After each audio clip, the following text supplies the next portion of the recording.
Good morning, metalheads of the internet, and welcome to the Metal Meltdown. Today, we are finally talking about some killer Canadian content in the form of Psychic Jailbreak, the latest studio album from my homeboys in Toronto, the one and only Cancer Bats. Y'all know I love supporting Canadian metal, Canadian hardcore, Canadian rock, Canadian music. Why? Because I'm Canadian, and I may be biased when I say this, but Canada has pretty awesome metal, punk, rock, music. It's pretty great. But of all of the extraordinary talent that I hold near and dear to my maple syrup soul, Cancer Bats is perhaps one of the most consistent and one of the most fun. I mean, for just about 18 years, Cancer Bats have put out some really punishing and exciting stuff. They've never deviated too far from their now signature sound of sludgy southern hardcore and metalcore brutality. Even their weakest or most divisive albums are still pretty fucking good, all things considered. These guys work super fucking hard. They tour constantly. In fact, they're on tour right now with Misery Signals and Comeback Kid. They've done tons of EPs. Every member of Cancer Bats is also a member of a Black Sabbath tribute band called Bat Sabbath. And over the course of the COVID-19 pandemic and quarantine, they've also done projects like the Separation Sessions and You'll Never Leave Us live in Winnipeg, the latter of which saw them collaborating with Nick Sherman and Lindsay Schoolcraft. So yeah, I think it's safe to say I have a lot of respect for Cancer Bats. I think it's fair to say that I'm pretty pumped for this record, and spoiler alert, I think it's fair to say that I kinda love this album because it's really fun, it's really energetic, it's a little funkier in some parts than your typical Cancer Bats record, but it is ultimately your typical Cancer Bats record, and I mean that in the best way possible. I mean, holy shit, guys, from start to finish. Banger after banger after motherfucking banger. It seems that these guys are so fucking good at what they do that even the departure of longtime guitarist and founding member Scott Middleton, even a fucking pandemic, mental anguish, the inability to perform shows and to write and record properly over the course of 2 years was not enough to derail the awesome power of fucking Cancer Bats. Holy fucking shit. Opening track Radiate kicks things off in classic Cancer Bats fashion with aggressive, jovial, energetic, sludgy, hardcore rhythms and riffs and beatdowns. It is an absolutely bloodthirsty Canadian punk metal rager with a lead riff thicker than the skull of your average Toronto Maple Leafs fanboy. I love it. 10 out of 10. Fucking gnarly. Tracks like Friday Night, Keep on Breathing, Pressure Mind tap into a very similar kind of adrenaline and momentum. Friday Night packs one of the biggest choruses on the record. Keep on Breathing has some classic fucking Thin Lizzy style vintage riffery, but doused in whiskey and piss and vinegar and sludge.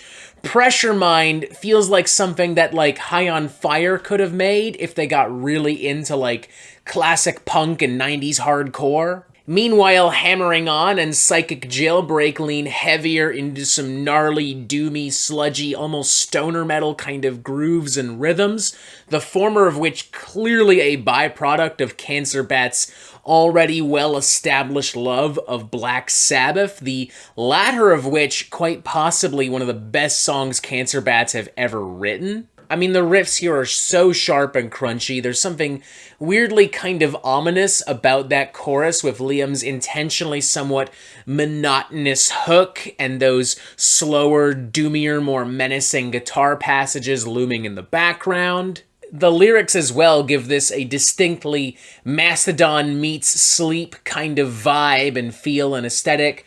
Writing here, reject the fallacy of time, your stolen life the greatest crime that goes untried.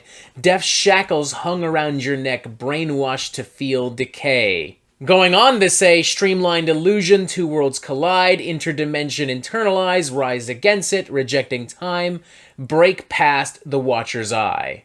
It will never cease to amaze me how effectively Liam can tap into the psychedelic visions of a drugged-out metalhead while also being completely 100% sober himself. That's genuinely impressive. Lonely Bong stands out as being one of the more straightforward cuts on the record, arguably derivative of what we would perhaps expect from your average Cancer Bats number. But again, Cancer Bats are so good at what they do that I'm just not really bothered by this. They occupy a territory very similar to that of like Motorhead or Cannibal Corpse at this point. Like, they can make the same thing over and over again, and I'm just not gonna care because nobody plays this type of music the way they do. To the track's credit though, it is a little different lyrically speaking, as it shows Cancer Bats being a touch nostalgic, reflecting on their years performing music, touring in a professional capacity, and kind of analyzing what it means to be rock stars, kind of reflecting on why their music is so important to them, why their lifestyle is so important to them. Writing here, take me back to that night in Red Deer, melting faces in Milton Keynes, rock sound in Barcelona, shooting fireworks in Aberdeen. Always follow your gut, don't worry about the plan. You roll with the punches, laugh about it in the end. Going on to say quite poignantly, love the best but enjoy the worst. This road dog life is a blessing, not a curse.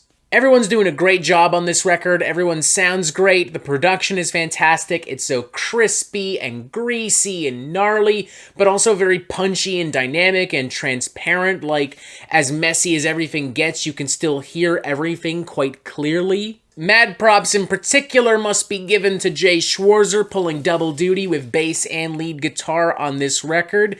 I can't imagine stepping in for Scott Middleton was an easy task, but you have clearly risen to the challenge. You have kicked an absurd amount of ass on this record, and honestly, at this point, I feel concerned for whoever has to fill in for you on the next Cancer Bats record, assuming that you guys do have like a full-time guitarist lined up. If not, then I don't know. Keep kicking ass, I suppose. Keep kicking ass in general. I guess that's the main point of my little spiel here. I don't have anything else to say because I don't think there is much else to say. It's Cancer Bats doing what they do best, arguably doing it better than ever, with more precision, with more brutality, with the best production they've ever had on any of their records. I had so much fucking fun listening to this.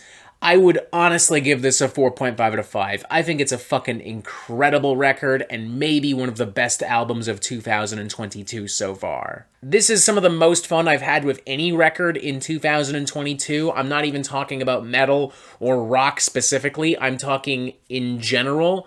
This thing is just loaded with so many super crazy, crunchy riffs and awesome choruses and great performances. It's gnarly from start to finish. There's not a bit of filler or fat to trim whatsoever. It's a fucking all-you-can-eat buffet of Canadian metal and hardcore and punk savagery, and I would highly recommend it to anyone who's looking for something to just fucking jam, who's looking to just punch some fucking drywall, start a fucking party, maybe a riot, whatever works for you. 4.5 out of 5.